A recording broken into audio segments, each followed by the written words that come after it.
Welcome to another episode of We Say It So You Do Not Have to. And this is particularly relevant today because I am starting out as the white person with this conversation because it needs to be said by a white person. I'm so excited. She knows what we're going to say. So I've been having some conversations with some white people, particularly white women, and what's happening in the States, this is late January 2026, what's happening in Minneapolis particularly is rather brutal. And people are saying, oh, we're really fascist now, aren't we? And the shock and the grief and the horror and the distress and the fear and the terror are real. And I have compassion for that. But let's break down historical ignorance in the languaging. America's become fascist.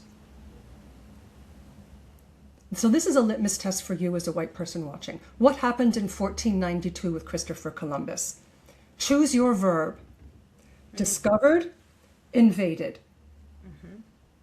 And the first word that came to your mind before I gave you the choices was probably discovered, because that was in our textbooks, right? It is a lie. America was built on human trafficking. Don't even want to fucking call it slavery. It's not strong enough anymore. It's too numb a term. Human trafficking and genocide, forced labor, with severe, permanent maiming and unlifing for having a problem with it. America has never not been fascistic in its punishment of dissenters. It has never been free. I, as a white woman, didn't get the vote until 19-something. I don't even remember which amendment it was. But it was black women that didn't get the vote till even later than that. America's never been a free country. Hello. And there are whole communities, generation after generation after generation, that have lived under fascistic terror. And that's just history. Why don't you go look up Black Wall Street, see what happened to it. We'll put a link below. And that's just one of like 100 things we could talk about. In the meanwhile, I would like to hand it over to my partner in crime. Not in rhyme, because I'm just not that clever. This is our new rap group, y'all. It's going to be beta for a while. It's going to be rough on you guys. But like, the lyricism, we be dropping bars. What? What? Oh, there was something I forgot to say that we really wanted to like get in here. Okay, so it's also not the first time white people have been killed in the name of freedom for people of color. Tell the people. Yes. Civil rights movement. Most of the white people killed were Jews. That's right. But we don't count as much. That's right. So you don't learn that. You might have learned their names in the history books and passed over, but our Jewishness was erased. You mean like Stephen Miller's? Sorry. I'm feeling spicy today. You are spicy, baby. Talk about the spiciness a little more, please, about how you feel when white people come to you and say, oh my gosh, and there could be shrillness to it because of the panic. Yeah. Oh my God, America's turning into a fascist country. How could this ever happen here? You don't have to hold back, by the way. You're allowed. Could just... I'm like, I think that's the instinct, is to start immediately calculating. And I'm not going to speak for every person of color, not because not a group is a monolith, but because there are going to be different reactions for different people. And I'm someone who really wants to often take advantage of the moment to like learning opportunity, right? And that's not something that I always have energy for. And these days, more and more, because I have to process my own personal experience in this whole madness, I don't feel as generous as I normally do. And I do think that language is fair. Which language is fair, sorry? I think that the language of feeling generous is fair in those moments, because I think one of the things I'd like white people to know is when they express their fear and panic, in that way to people of color. It can be physiologically disturbing. It can create a sense of everything from anger to suspicion to their own panic to more fear, exhaustion, eye rolling as a form of, I'm not going to take this on today. What's hard in these conversations is I'm always advocating, because people hear me advocate, to be kinder to one another. That if someone is asking questions, if you don't have the desire, and that you don't have to explain that to anybody, to, if you're part of a majority group addressing a minority group member, and the minority group member is not down to have that conversation with you, that takes work. Like, you don't always have to do that. And I'm always asking people to be generous with one another and be like, try to see if you can point people to the right resource. Don't yell at people for not knowing. And I still believe that to be true. And white people in this moment need to do their part to simply own what they were missing out on before they bring it to other people like it's news. Like, it's news for a reason. I'm not blind. I don't approve of any of this. And those are murders of white people. Renee Good and Alex Preddy. Those are murders. And they're not the first time. This is just the pattern that arises when we as the people stand up against and resist those authoritarian or fascist forces. It doesn't matter what color you are at the end of the day. If you rise up and you fight against it, you are going to be taken down. That's just factual. What is, I think, emotionally aggravating is when we are in a country moment where we see that when a white man is unjustly, brutally murdered, by the way, that was trash. That was a beat down and a murder caught on camera. I haven't watched it because I can feel, I'm already got so much rolling through me all the time. But I honor him and Renee Good in the way that I honor all the white people and the allies who stood with us, who lost their lives, whether it be Civil War, Black Panther Party, because the biggest danger to these governmental forces is the people united. So what takes my hope down when I see, because we're in the fight, this is war, so we're fighting together. And then when there is the segment, because not all white people are like this, but when the segment of white people are like ripping their hair out and running around, I could use language like it's offensive. It's not quite right. It doesn't resonate perfectly, but there's something there. I could use language like it's insulting. But I think what it does for me, because I'm aware of it underneath whatever reactions I have initially, it's just a grief. It's like you can't see it until it is one of your people. It has to literally look like you. The victim has to look like you. And that's sad to me. And it's tragic. And it's the offense part comes in when it's like, and I have to somehow work through all that or contain it in order to have a decent conversation. Or like meet a person in the moment. And I'm like, that's a lot of work, people. That's a fuck ton of work. It's a fuck ton of work. And I'm really grateful. Let's swing the pendulum. I'm really grateful for my white friends and allies. Because I have people of color friends who are not in the United States who are texting me on WhatsApp and all of that. Who are like, wow, this is all really fucked up. How are you coping? That's honest.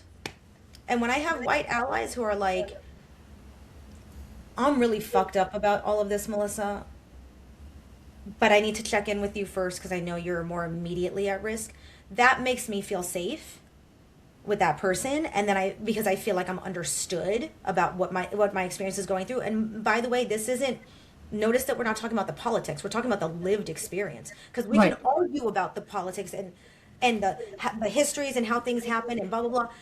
I'm talking about on a human interactive level. If you can't validate someone's experience And it doesn't matter what we're talking about. Like, if you just can't let somebody have their experience without having to overwrite it, or if something makes you uncomfortable and you gotta like, or like, like, you can't have these conversations. And that's why it's exhausting when people are like, and white people especially, who have not had to deal with cops and being brutal to you, or how many of you have spoken to your boyfriends before they leave the house to go to the movies with their friends to go, hey, I heard there's going to be a lot of cops around. Don't engage. Please walk away. Do you have to do that if you're a white person? Maybe if you're trans and present in an obvious way and in that way. And then you'll know, because your whiteness is not enough to protect you from deviating from the standard of what you're supposed to do to keep everybody else in line. That's right. Rage Against the Machine! Whoop, whoop.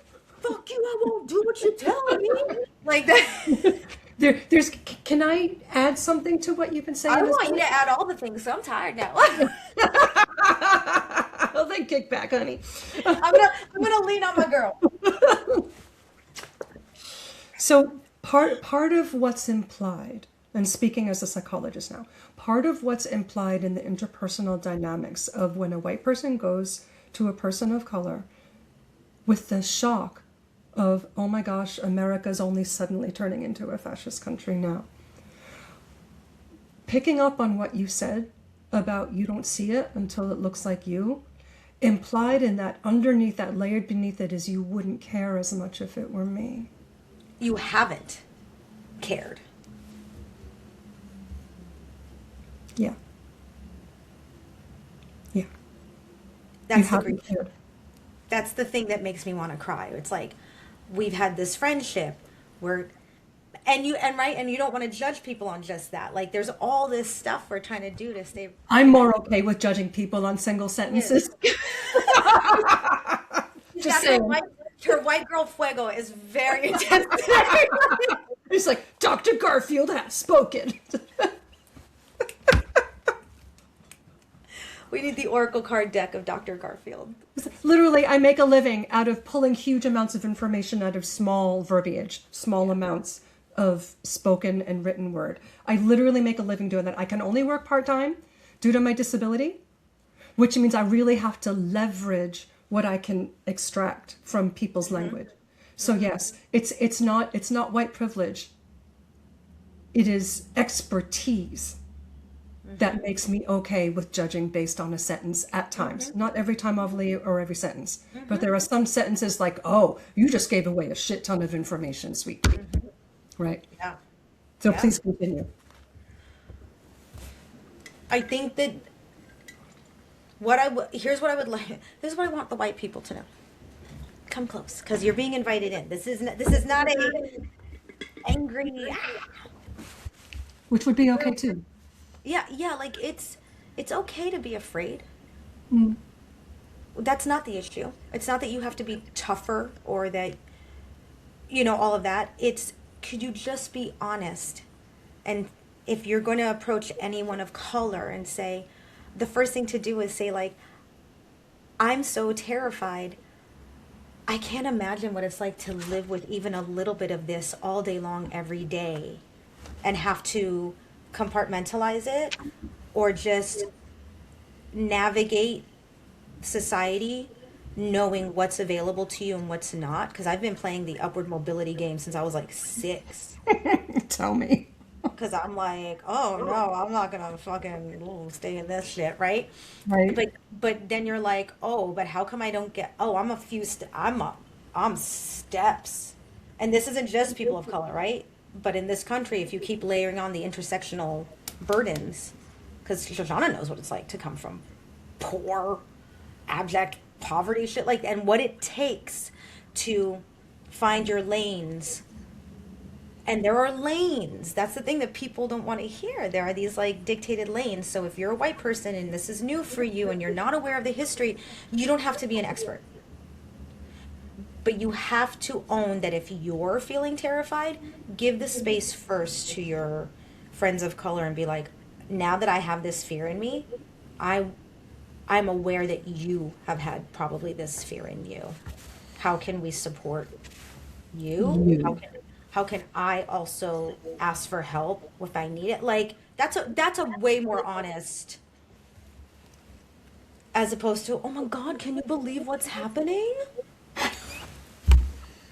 Yes, girl, I can believe what's happening. Thanks for the PSA. So now you know how to do it. Transcript available. Well, good. You know, I think the reason Shoshana and I laugh so much in these episodes, A, is we have to offload the rage we often feel in doing this work, which is why we want to be good humans and help good humans, right? Like, When you said often, you meant constant backdrop, right? Just checking. yeah, just, I mean, you have to constantly just bust that energy. And also, it's absurd. It's absurd to say, I'm upset and not look around you, even if it's not about race.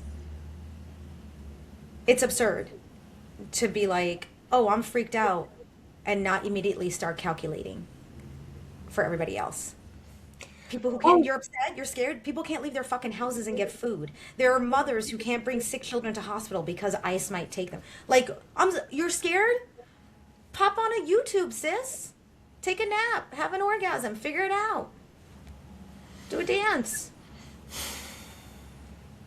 Do what I do. Watch some Housewives at the end of the day. Oh, I love bougie, rich, white lady problems. I love living in that world. What? Fuck yeah. Do you? That's it. That's our PSA. Thank you so much, Mel, for breaking that down, for sharing your heart. Reunion of Salt Lake City is keeping me afloat this week. Thank you, Bravo TV. Please sponsor it someday. Thanks. All right, catch you on the fly, guys. Catch you next time. Bye, everyone.